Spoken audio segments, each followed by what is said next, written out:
Se mettre à l'école des abeilles pour vivre ensemble, pour l'équilibre de la biodiversité, pour un développement durable essentiel.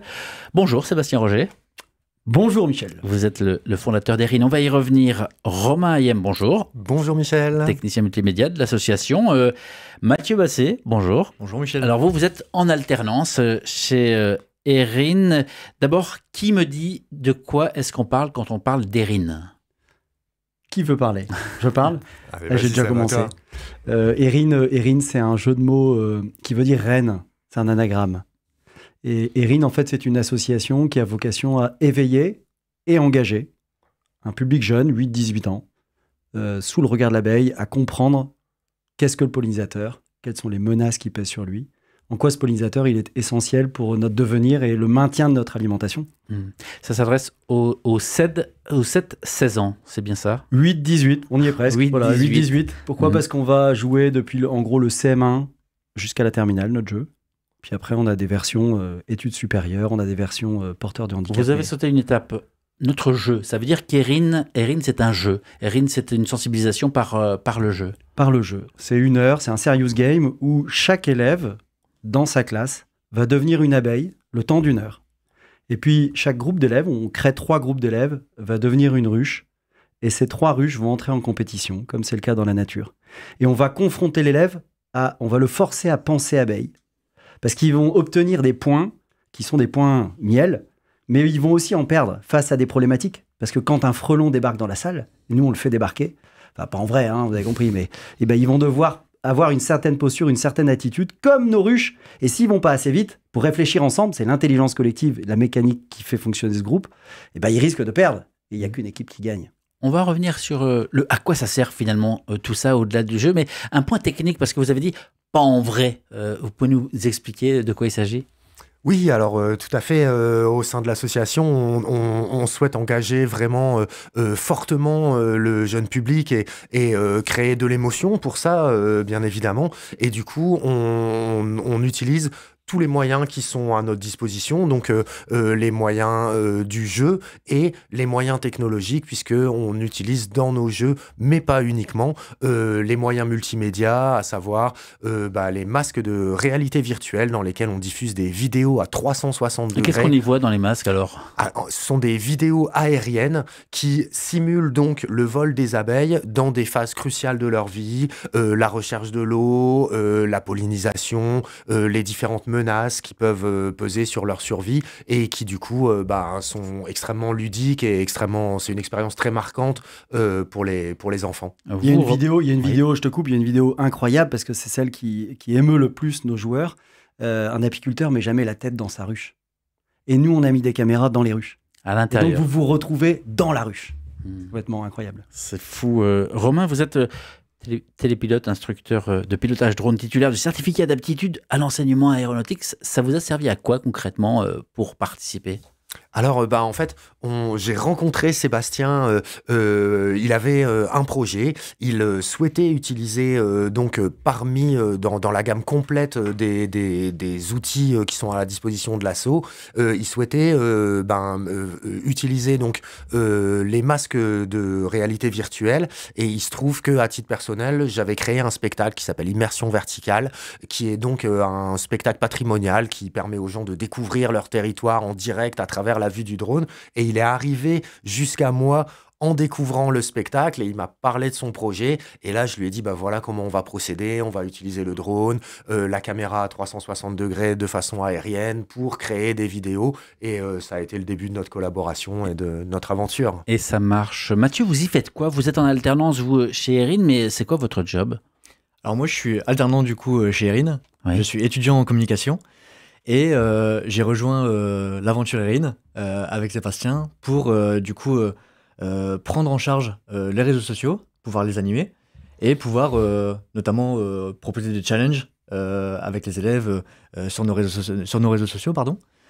Et à côté de ça, je suis aussi apiculteur et animateur. Du coup, j'ai rejoint Sébastien auprès d'Erin pour animer les jeux dans les écoles. C'est un minimum d'être apiculteur quand on est chez Erin ou ça fait partie finalement du process naturel? Oh, il met la pression à notre CA, là, on les voit après-demain. Il y en a plein qui vont vouloir devenir apiculteurs avec ta question. Dans notre CA, Romain, qui est à côté de moi, a décidé de passer sa formation pour devenir apiculteur. Donc, c'est-à-dire que c'est pas une obligation du tout. Mais en fait, quand on commence à se frotter à la ruche, faut pas se frotter trop ruche, hein, mais quand on commence à se frotter à la ruche, ça donne envie évidemment d'en découvrir plus. Et Mathieu, si j'ai bien compris aussi, votre rôle, c'est d'être présent sur les réseaux sociaux et de parler finalement le langage des jeunes qu'on parle moins quand on s'éloigne de ces âges-là. Pourquoi ça marche ? Ça marche parce que aujourd'hui, voilà, s'engager pour préserver la biodiversité, c'est l'un des plus gros sujets d'actualité. Et du coup, on essaye de mettre en avant les engagements que les élèves font à la fin de nos jeux, notamment à travers des chantiers participatifs qui sont la continuité de notre jeu lorsqu'on va dans l'école.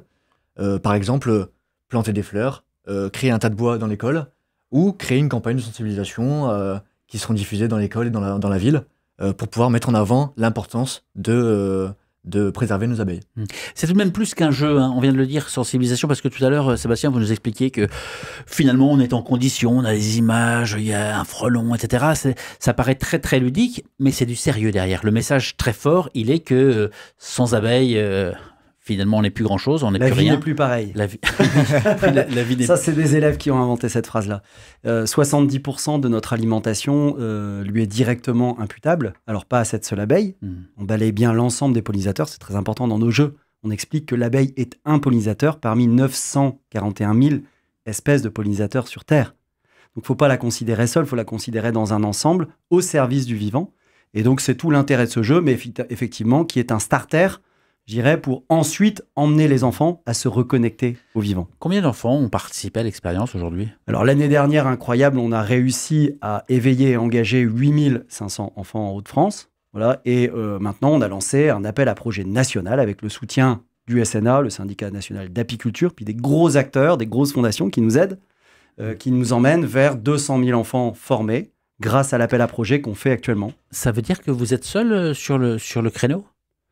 De cette façon-là, oui. En tout cas, c'est ce que nous a dit l'expert des sciences neurocognitives de l'éducation nationale, qui est agrégé de sciences, chez qui on a pu jouer notre jeu à Taverny dans le rectorat de Versailles, qui lui a vraiment soutenu le jeu, exprimé à quel point on coche des cases incroyables dans ce qu'on appelle le BO. Pour ceux qui ne connaissent pas, c'est le bulletin officiel de l'Académie nationale, qui régit un petit peu ce que l'enseignant doit aborder dans son cours. Et nous, on coche vraiment des cases du CM1 à la terminale. Concrètement, ça veut dire des écoles prennent contact avec vous, vous démarchez les écoles, comment ça se passe ? Et puis, si une école hors Hauts-de-France, par exemple, prend contact avec vous, qu'est-ce que vous faites ? Vous allez les rencontrer ? Ça se fait à distance ? Comment ça marche ? Alors, c'est le cas. Là, j'avais le syndicat...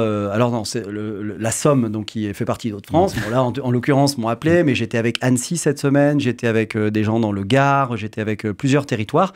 Donc là, nous, l'idée, si vous voulez, c'est d'aller dans ce territoire pour former des animateurs qui sont des enseignants, qui peuvent être des CPE, qui peuvent être différentes personnes de la communauté éducative. Nous, on va se déplacer, former pendant une journée des élèves avec eux, et puis à la fin de la journée, eux vont former les élèves, parce qu'ils auront pris notre méthode, qui est duplicable maintenant, et vont devenir animateurs érines sur l'école, pour terminer ce travail de mise en reconnexion au vivant, les élèves. Donc, ils jouent d'abord, et puis ensuite, ils ont un label qu'ils vont pouvoir obtenir, qui est validé par les gros syndicats. Et ce label, c'est le label abeille, voilà, qu'ils vont pouvoir faire valoir dans E3D, que les enseignants qui écoutent, évidemment, connaissent. C'est comment est-ce que mon école peut devenir école verte. Voilà. On parle de l'association Érine sur RCF Hauts-de-France avec Mathieu, avec Romain, avec Sébastien. Une interview à retrouver en intégralité sur la page YouTube d'RCF Hauts-de-France. Jusqu'à 19h, c'est le 18-19 en Hauts-de-France. Michel Picard. Ce qu'on a oublié de dire, c'est que là, vous dites on a du virtuel, mais on peut aussi passer au réel. C'est-à-dire qu'il y a du virtuel, mais il y a aussi un rucher école. Qu'est-ce que c'est ? Alors, le rucher école, c'est la continuité. C'est-à-dire que dans notre dispositif, une fois qu'on a joué dans les classes, là, on va toucher un grand nombre d'enfants. Et puis ensuite, il y a ces enfants qui ont joué, qui restent sur du virtuel, mais le problème, c'est que le virtuel est un problème en soi. Un rapport du HCFEA, on est maintenant sur des problématiques de santé de l'enfant, parce que en moyenne, les enfants au-delà de 11 ans vont passer à peu près 3 heures sur smartphone jour, ce qui correspond à 32 semaines de temps de travail d'un adulte par an sur smartphone. Donc ça devient un gros problème. Et notre association, nous, on se doit d'aller les reconnecter, ces enfants, au vivant. C'est-à-dire qu'une fois qu'ils ont joué notre jeu, ils ont une appétence pour le vivant qui est un petit peu déclarée, on a essayé de la déclarer, on va les emmener sur le terrain. Et dans les actions qu'on mène sur le terrain, Mathieu en a cité quelques-unes en début d'émission, mais il y a aussi la possibilité de créer un rucher école. Et là, on en ouvre une dizaine sur le territoire des Hauts-de-France, où on va emmener, c'est une première en France, ça n'existe pas, on va emmener des jeunes de 8 à 18 ans à se confronter à l'apiculture. Alors, vous avez toutes les photos sur notre site et tous les ruchers où vous voyez ces enfants en tenue d'apiculteurs qui vont découvrir l'intérieur d'une ruche. Il y a quelques années, quand vous vous êtes lancé, après votre coup de cœur, votre déclic à Allouin, vous vouliez ouvrir des ruchers écoles un peu partout. Ouais. Et puis finalement, vous avez mis le holà. Mais là, c'est reparti. Reparti, pas forcément, parce que c'est controversé, l'ouverture d'un rucher. Ça veut dire que la biodiversité locale, il faut en prendre soin. Et puis, c'est très complexe. Ça veut dire qu'il faut imaginer qu'il y a une barrière avec... Nous, on a un médecin spécialisé de la douleur, parce que les parents ont peur de la piqûre. On dit toujours, tu ne deviens pas apiculteur si tu ne veux pas avoir de piqûre. Et tant mieux, le venin est un beau produit, on en avait déjà parlé. Donc, on va devoir les emmener avec des tenues, sur un lieu. S'il ne fait pas beau, on ne peut pas ouvrir la ruche. Quand il fait beau, certains vont avoir peur des abeilles, vont plutôt se mettre en retrait. Nous, on doit faire en sorte que tous puissent voir ce qui se passe dedans. Donc, c'est finalement très complexe à mettre en œuvre. Donc, la duplicabilité est compliquée. On est obligé de se reposer sur des apiculteurs. C'est-à-dire que là, pour le coup, c'est plus seulement des enseignants, ce qui nous permettrait d'aller chercher beaucoup d'écoles, mais c'est des enseignants apiculteurs. Là, ça commence à devenir chaud à trouver. Il faut qu'ils soient pédagogues. Depuis bientôt 2 ans, le ministère de l'Éducation nationale demande aux établissements scolaires, à toutes les écoles, d'intégrer une sensibilisation à l'apiculture. Alors après, il y a un degré de sensibilisation, mais dans les programmes scolaires, est-ce que c'est une manière pour vous de franchir les portes ? Oui, alors très important, ils ne demandent pas une sensibilisation à l'apiculture, mais bien aux pollinisateurs. C'est bien notre clé d'entrée. C'est-à-dire que nous, on a évidemment cette opportunité, parce que beaucoup d'enseignants vont l'intégrer dans leur cursus, mais pas d'une manière aussi ludique que celle que nous, on proposerait. Voilà. Et c'est toute cette manière ludique que nous, aujourd'hui, on souhaite transmettre au territoire et aux personnes de la communauté éducative il y a des profs d'histoire géo, des profs de français, des surveillants. À partir du moment où une personne de la communauté éducative a une appétence pour le vivant et la biodiversité, et si elle pense comme nous que l'enfant, c'est l'avenir, à ce moment-là, elle coche toutes les cases pour nous rejoindre. J'ai envie de poser une question à votre voisin Romain. Tout à l'heure, on a parlé un peu technique, mais sur le fond, Sébastien a dit, vous êtes en démarche aussi, vous, pour prendre les habits d'apiculteur. Oui, tout à fait. Pourquoi ? Ça vous apporte quoi ? En fait, par passion, ce serait peut-être un grand mot, mais voilà, en rencontrant Sébastien, j'ai commencé un travail autour des abeilles et il se trouve que je suis ramasseur de champignons initialement, que voilà, j'ai une appétence réelle pour la nature et à un moment, j'ai eu envie tout simplement de franchir le cap en fréquentant les collègues du conseil d'administration d'Erin, qui sont des gens très passionnés, mais en même temps très différents. C'est vraiment, j'ai réalisé la variété de ce que l'apiculture peut apporter à titre individuel, que ce soit vraiment une petite production personnelle ou sur des petites structures professionnelles. Certains membres du conseil d'administration de l'association sont apiculteurs professionnels et j'ai eu envie de franchir le cap et de découvrir moi aussi la joie d'ouvrir une ruche, d'être capable de soigner, d'entretenir une colonie et éventuellement de produire un petit peu de miel. Il se trouve que j'ai une petite fille qui a 11 ans et l'idée de pouvoir lui présenter avec fierté un pot de miel produit par son père me déplaisait pas et éventuellement l'amener elle aussi. Je suis impatient de l'emmener ramasser les champignons et de l'emmener ouvrir ma ruche quand j'en aurai une, j'espère. Ouais, là, on est loin du virtuel. Hein. Là, on est dans le concret, on est dans le réel. Mathieu, vous êtes beaucoup plus jeune. Est-ce que ça prend aujourd'hui Il n'est pas beaucoup plus jeune. Hein. Un peu plus jeune, quand même. Si, je confirme. D'où vient cette envie, cette volonté ? C'est arrivé un peu par hasard. J'ai appris qu'il existait des ruches écoles en France. Ouais. Et je me suis inscrit du coup au rucher école de Lille pour suivre une formation sur 1 an où tous les samedis matins, du coup, j'étais aux ruches pour apprendre l'apiculture de A à Z et pouvoir être autonome pour moi pouvoir me lancer cette année. C'est assez récent, hein, j'ai fini ma formation en août. Du coup, là, cette année, je me lance, j'aurai mes ruches et j'animerai du coup les ruchers écoles pour enfants avec Sébastien. Le temps file, les ambitions d'Erin, c'est quoi ? L'idée cette année, c'est de déployer notre solution sur plein de territoires pour aller chercher 200 000 enfants. Et puis, avec le conseil d'administration qui nous soutient beaucoup, on s'est dit, on ne doit pas laisser d'enfants sur le bord de la route. Tous auraient le droit d'être éveillés de façon drôle et ludique, et puis d'être reconnectés au vivant. Donc, notre cible, elle est assez claire, c'est 10 millions d'enfants. Par contre, c'est 2030. Ça nous laisse un petit peu de temps. Mais comme on court très, très vite, on pense y arriver. Donc, 200 000 pour cette année ? Pour cette année. Pour conclure, ça ne vous aura pas échappé, il y a 5 ans, quasi jour pour jour, peut-être vous vous en souvenez, la France débutait un confinement. C'était pour répondre à la pandémie du Covid, avec de belles promesses encore à l'époque, et un retour à la nature pour beaucoup. Je suis sûr que la plupart des personnes qui nous écoutent se posaient la question du sens, du retour à la nature, etc. Et finalement, 5 ans après, j'ai envie de dire, on a repris la route de manière presque pire. Est-ce que c'est pas déprimant pour vous dans votre domaine de se dire que finalement on y a cru à cette approche finalement du vivre ensemble de la nature, d'un monde avec de la fraternité, et puis ça marche pas? Alors moi, je pense pas ça. Je sais pas s'il y a des stats qui existent sur ça.